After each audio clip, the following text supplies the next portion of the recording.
Alright, what's up guys? Welcome back to another Beach Boys album ranking video. Today we're up to number 18 out of 30, and for this album, for this review, this is really the first album in this series where I have no complaints with it. From here on out, from this one number 18 all the way to number 1, I love all of these albums. I have barely any problems with them. And you can hear it in the background. You can see it in the title. This record is an early one of theirs. It's their 4th album. Released October 7th, 1963, Little Deuce Coupe. Now, this is a record that has a lot of history behind it, and it's a very interesting, dated album, but in a very good way. You know, it's dated in a way that it's a hot rod album, which is a completely forgotten genre nowadays. But back in the early 60s, it was a big thing, and this was an album at the time that was a very big success, and it really showed that the Beach Boys were more than just a surf band. You know, they were also a hot rod band, which, you know, we look back on it and it's like, well, it's not that big of a deal, but, you know, you look back on then and this was pre-British invasion, so this was like the big thing at the time. So for the Beach Boys to be the biggest surf band and now the biggest hot rod band was a big deal. And fun fact, October 7th when this came out, that's actually a day before my birthday, so that's cool. But another fun thing about that, well, fun fact, it's not even fun, but just another fact about this album is that it came out about, I think, 3 weeks after Surfer Girl, which is fucking nuts. So, little backstory, I'll just try to trace back my steps a little bit before I get too into it. So, Surfer Girl, the band's 3rd album, an amazing fucking record. I'll get to that one in a little bit. That came out, and basically Capitol, either earlier than Surfer Girl or right around the same time, they put out a car-themed compilation album called Shutdown. And that one included 2 songs by the Beach Boys, 409 and Shutdown, and it actually did very well on the charts. So kind of Capitol saw the success and were like, okay. So they kind of pressured Brian and the guys to be like, all right, you guys got to put together an album real quick. You know, the Hot Rod album did well, the Hot Rod compilation, so you guys should make a Hot Rod album. So about literally almost right after Surfer Girl came out, they went into the studio and just quickly rushed some new hot rod songs. You know, they took Brian, Gary Usher, I think it was Gary Usher, and Roger Christian, who were some of his writing partners, especially Roger Christian for the car songs. They'd been working on some stuff, and with the Capitol deadline basically saying you guys have to make another album this year, they kind of just rushed together an album, and they came out with 8 original tracks and 4 old songs for this record. And if I were to have any complaints with that album, that is my only complaint.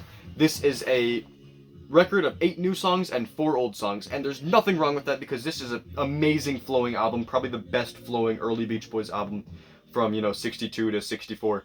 But, you know, it is something you have to pay attention to because it is not completely original, but I will get to that in a little bit.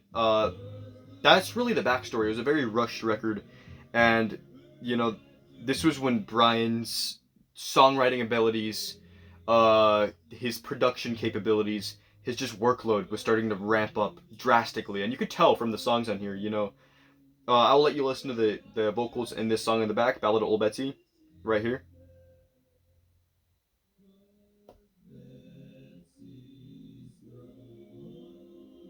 Beautiful.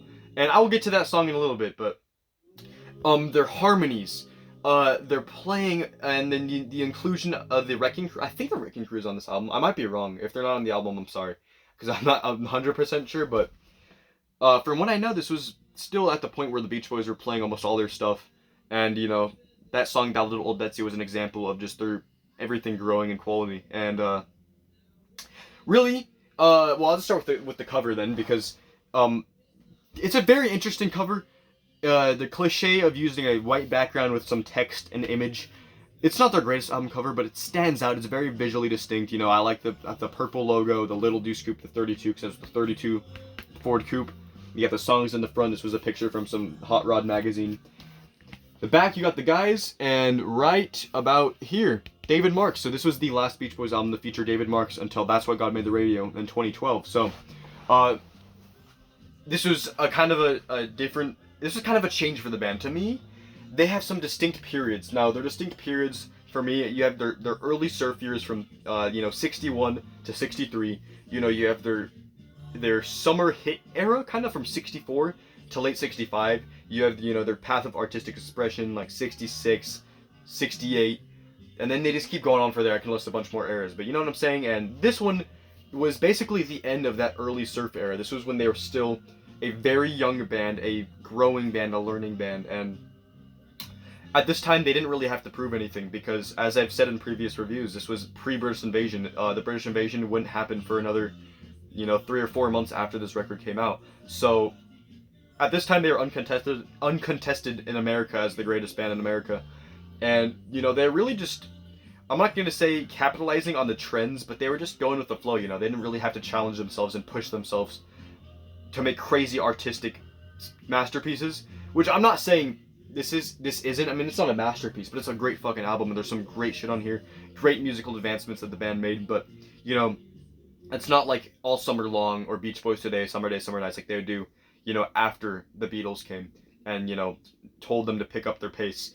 So this one is a very amateur album, and in some ways it's kind of the best from those first 4 albums, but in other ways not, and I kind of already stated them, but I'll get to those in a second. So, a little more backstory. I'll just talk a little bit more. I'm not going to try to waste too much time, but I haven't done an album review in a while. I need to get back into the flow of things. Basically, around early 63,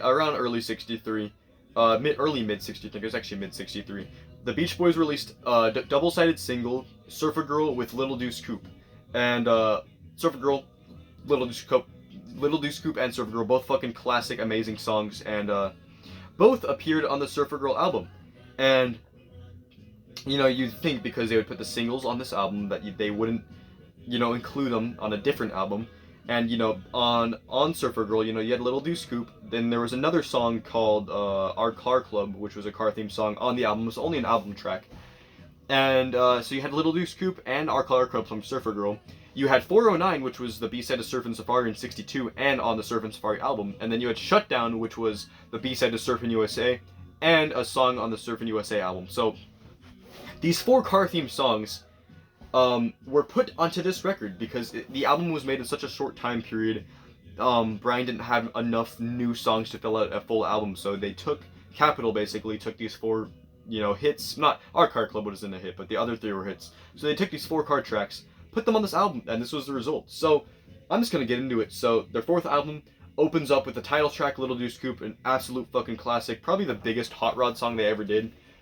I Get Around doesn't really count because that is more just a summer song, getting around. He doesn't specify any cars. But Little Deuce Coupe, all about a car.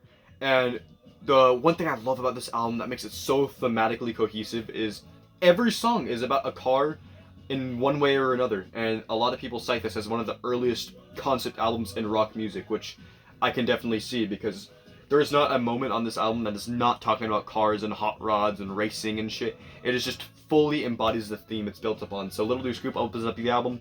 An absolute classic single. I think it went to number 15 when it was initially released, or initially charted as the B-side to Surfer Girl on the Surfer Girl album. So, if you bought the Surfer Girl album in 63 and then you bought this one, you're like, wait, I already heard this song on the single and the last album. But you know what?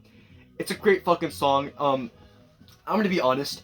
Out of the Beach Boys' early hits, it's not one of my favorites. It's not as interesting. It's a much simpler song, a much shorter one. It doesn't experiment as much. It's just catchy. It's fun. It's upbeat, but it doesn't really do much to add to their sound, in my opinion. It kind of solidifies a thematic sound, but not like their musical sound and capabilities that they're approaching.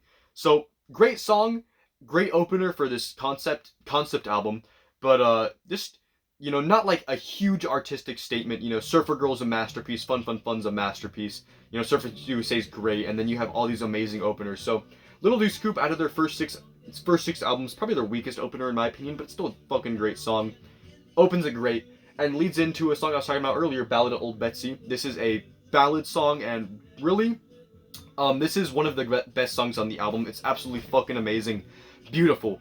One of my favorite things about the Surfer Girl album is the 4 beautiful ballads that were on it, and while this one only has about 3, it's really fucking amazing. All of them are amazing on here, but Ballad of Old Betsy is easily my favorite on this album.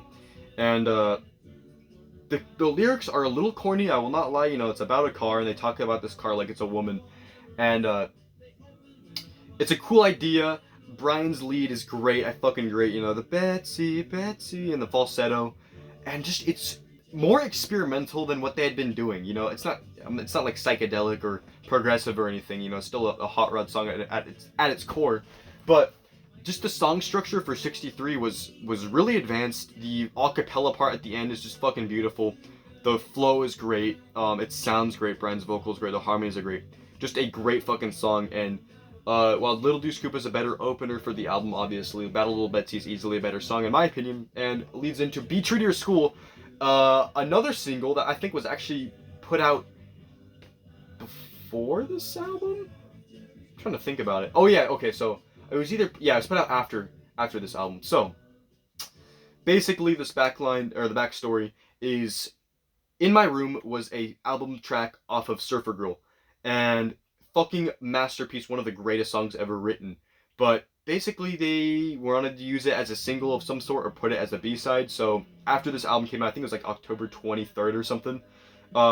They put out a song "Be True to Your School" as the A-side with "In My Room" as the B-side, and that one went "Be True to Your School" into number 6. In My Room, which is like number 23. So it was a very successful single, both fucking classics. But the version that we hear on the single is completely different. You know, kind of different sounding instrumental. You know, you have the cheerleader chanting in the background, and it's really cool.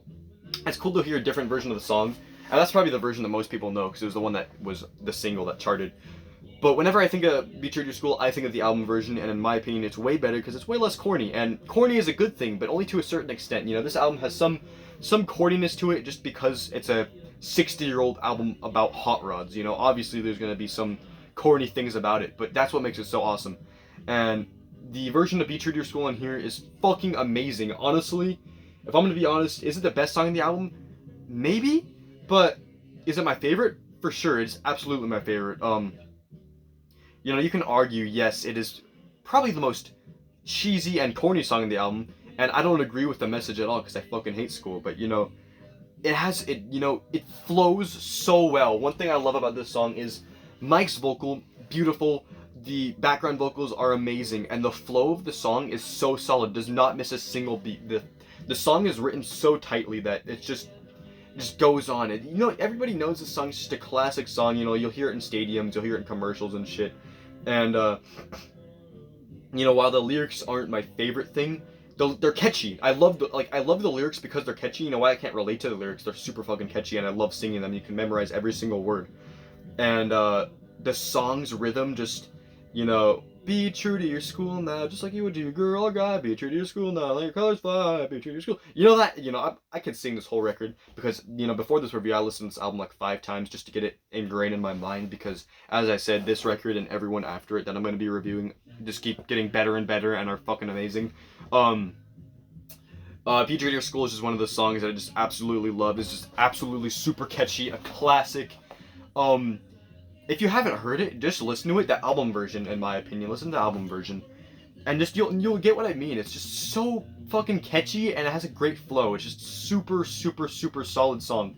Probably my favorite on the album. If not, it's one of my top 3 for sure. Next, Car Crazy Cutie. This one's really cool because earlier in '63, Brian was working on a song called Pamela Jean with he was writing it for a certain group. I can't remember who the group was, but he had this song called Pamela Jean, and you know, had a very specific opening. It was like, what I do, oh what, kind of like that. And I don't remember the group, but you know, it was I think it was released as a single. I'm pretty sure it was released as a single. I don't know if it charted or anything, but it was a song that he'd been working on. But when Capitol said you got to make this new album, he took the song, reworked it to be about cars, and Car Crazy Cutie about a car girl basically.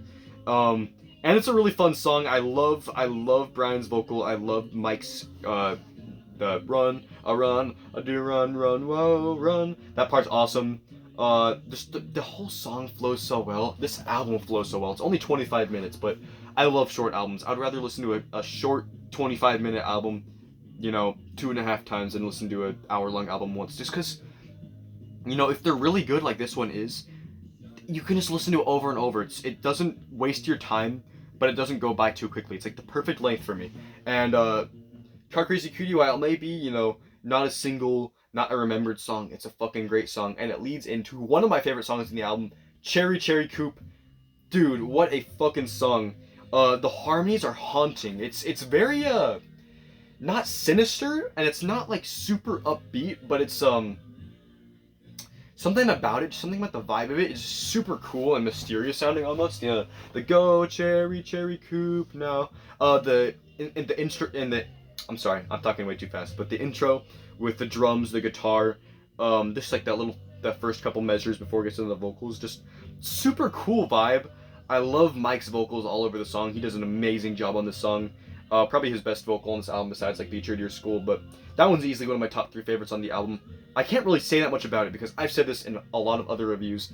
When I do these album reviews, in the moment, I can't think of the entire song in my head. You know, when I listen to these albums or when I just think of them just different times, you know, if I just think of the songs, I'll remember the whole thing. But when I'm talking like this, you know, trying to get my thoughts out, it's very hard to remember, like, what does that part sound like again? But I can still remember the theme and this overall sound of the song. So for Cherry Cherry Coupe, there's a lot of things I love about it. But overall, it's just a very awesome, mysterious, kind of weird sounding vibe, kind of like augmented chords or whatever you call them. Really cool, check it out. And then side 1 ends off with a classic, a song that was already a year old at this point, 409. I talked about it, the B-side to Surfin' Safari on the Surfin' Safari album. And this was really the first Hot Rod song. It really was. It was the first Hot Rod song like ever released by anybody that got big, at least. And what else can I say about it? It's an absolute classic. It's definitely the most dated on the album. You can tell by the instruments that it's definitely older, definitely more amateur. The harmonies as well. You know, the Giddy Up 409 is much less seasoned than something like, you know, Ballad of Old Betsy or Cherry Cherry Coupe, Be True to Your School. But it's still a fucking classic, a classic Hot Rod song that I've known my whole life. And while it definitely is older sounding and not as advanced as the rest of the album, well, most of the album, because you still have the other old songs, but it's the least advanced on the album, but I don't think that's a bad thing at all. It's super catchy, it's super fun, it's really short, and it fits thematically perfectly. You know, it's about Chevy 409 engine, which is, who makes a song about engines, but it's awesome. And yeah, so with that is side 1, and every fucking song I love. You know, Little Deuce Coupe, Ballad of Old Betsy, Be True to Your School, Car Crazy Cutie, not Cutie, Cherry Cherry Coupe and 409. Love all of them. You know, Little Deuce Coupe and 409 are both old songs, but they fit perfectly on the album because they flow so well with the theme. And the other songs introduced are great. Side 2 opens up with another old song once again, and this one is Shut Down from the Surfin' USA album, also the B-side to Surfin' USA. And this one is fucking awesome. I've said this, but I love this song so much. It's so funny because it's just such an outlandish concept for a song, you know. Basically kind of a drag race story. It's a story about a drag race. And it's really cool because I explained this in the Surfin' USA review, so you can go watch that one. But for a quick summary, basically the song's about a Chevy Stingray and a Dodge 413, I think. And basically, the Dodge 413 in real life is a much more powerful, faster car, while the the Stingray isn't as fast. But in the song, the story goes that the Dodge misses some shifts and it kind of falls behind, and the Chevy pulls ahead and has, you know, a surprise victory. So it's a very fun song to listen to, super catchy, you know, classic car song. And that's really all I have to say about that one. I already talked about that song in the Surfin' USA review, so go check that one out if you haven't already. But Shut Down leads into Spirit of America, song that just finished. This is another ballad, the second of 3 ballads on the album, and I fucking love this one. It's really awesome. It's very similar to Ballad of Old Betsy in terms of, like, its rhythmic feel, but I think it works really well because I think it just has like it just feels more American. You know, Ballad of Old Betsy definitely has the that car vibe. I think what I'm trying to say here is that Spirit of America, if I were to pick any song that didn't really embody the album as much, is be Spirit of America, because it's just it's mainly just about America. I gotta think about the lyrics for a second. It's probably about cars, man. I don't know. When I do again, I can't remember. I'm blanking on what the song sounds like, but I can know the feel of it. I love the sound. I love the vocals. Great song. Leads into the last of the 4 old songs, Our Car Club. You can hear it in the background. Love this one. So this was a album track from the Surfer Girl album, and this one is so overlooked and underrated in my opinion. Brian's vocal, Mike's on the verses and then Brian's on the chorus, and this one's fucking awesome. I love the sound of it. The production is great. I love the snare. I love the instruments. It's so catchy and well written, and the chorus is so solid. I love the harmonies, the We'll Start a Car Club part, and just like the vibe of it, he gets into it. Such a good flow, so catchy, and that's why I love this album, because it's so catchy. Now you're probably wondering, wait, if this album is so catchy and flows well and whatever, why is this lower than Surfer Girl? And that is simply because I think, well, it's kind of hard to say exactly why, but for me, the highs on Surfer Girl are way, way better. But this album is just really solid and consistent. There's nothing on here that I would consider like a masterpiece, but nothing on here that I would consider less than good. Everything on here is good. And, our Car Club, great song. No Go Showboat. This one's No Go Showboat. I'm talking way too fast. I'm sorry. No Go Showboat. This is a fun album track. Brian's falsetto lead. It's very high and like kind of goes in between his head voice and falsetto. Very cool song, underrated one. Good rhythm. I like that one a lot. Leads into the third of 3 ballads. It's kind of a ballad. It's really just an a cappella song. A Young Man Is Gone. So this was the Beach Boys rendition of the Four Freshmen's Their Hearts Are Full of Spring, which is a classic 50s track, a cappella. Four Freshmen were the band that inspired Brian to really write music, and that's one of their greatest songs. So they interpret it into their own thing, but they put a car theme to it. So that original song is about I don't even know what it's about, love, growing up, whatever. This one is about James Dean and his death, his death in the car accident. And to me, honestly, I'm gonna be honest, I prefer this version. Their vocals, their harmonies, it's just harmonies, it's just a cappella. Absolutely fucking perfect, beautiful, one of their best a cappella songs ever. And I think the lyrics hit a little harder because it's such a sensitive subject, because James Dean in the 50s was such a huge icon, and then he just died in a deadly car crash. And they talk about it in detail, the daring young star met his death while in his car. Just beautiful, it's haunting, it's just with no instruments, it's just has this very haunting atmosphere, this very interesting vibe that I love. And you would think that'd be the ending to the album, but it's not. It leads into the final song, Custom Machine, and upon the first couple seconds, you may just think, oh, this is just another filler car album track, whatever. But it's not. It's fucking awesome. Definitely, probably one of my 3 favorites on the album, along with Cherry Cherry Coupe and Be True to Your School. But Custom Machine is just fucking awesome. It's so energetic. It is absolutely so energetic. It kind of feels like Shut Down in a way, but just more energy. They even ramp it up even more. And the Check My Custom Machine.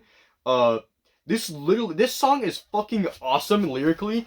It's stupid. It's so stupid, but it's literally about a modded car. For all you car guys out there who, add a bunch of cool shit to your car and do this, you love this song. It's just about taking their car, adding speakers and cool seats, and upgrading the engine and shit. Just adding parts and modding your car. It's just, the Beach Boys made a song about modding a car, which is fucking awesome. But the star of the show, in my opinion, is the whole chorus, the falsetto, big vocal part. The wah, don't you look, don't touch Custom Machine, or whatever he says, I can't really think exactly what it is, but it's a fucking amazing fucking track, amazing closer. It's funny because you get this very haunting a cappella song, goes into the super high energy car modification song that ends up the album on the super high energy note. But I love it, honestly. I love it. And with that, ends off the Little Deuce Coupe album. And, I might have rushed it a little bit. I'm sorry if I rushed it. It's been a little bit since I did an album review. I'm trying to get back to the groove of things. But, really, this is a perfectly flowing album. As I said earlier, it was one of the earliest examples of a concept album in rock, and every single song on here is about a car or relates to cars or racing or anything along that theme, that general theme. And all the songs are really solid. I'm gonna be honest, there's not a single song I dislike on here.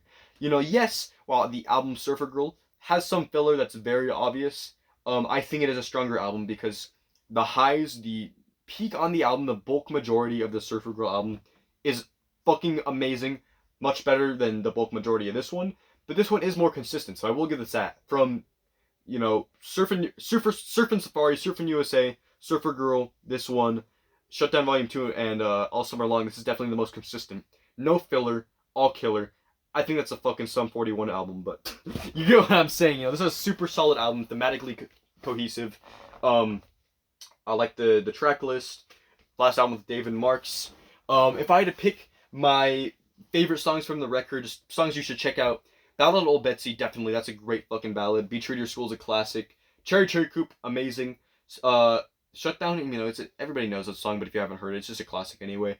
Young Man Is Gone, Our Car Club Custom Machine. And you can check out the other ones I didn't mention too. Just check out the whole album, it's really short. Yeah, so if I were to give this a ranking out of 10, I think I'd easily give it like, honestly, like a 9 out of 10. I'm going to be serious here. The only reason I wouldn't give it any higher, you know, I think thematically it's a 10 out of 10, but the reason I wouldn't give it any higher is, yes, 4 old songs. And that definitely does tamper the album a bit. I think if they had 4 completely new car songs, if they had a little more time to make this, like, you know, 2 more weeks away, 2 or 3 more weeks to make the album and produce 4 newer car songs and have a completely original album, then this one would be even higher, because the original songs on it are already the best songs in the album. And if they produce more originals, I think it'd be fucking perfect. But yeah, basically that's really what I have to say about it. You know, the simplest way to put it is that it's a car concept album that the Beach Boys made pre-British Invasion as their last album before, you know, the British Invasion happened.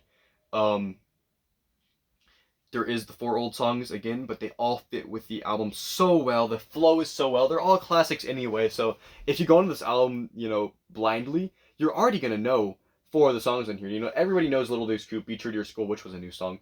409, Shutdown. You know, people know those songs. So you already have the songs, you know, you already have the hits. And then you have these new cool songs that have a lot more to them.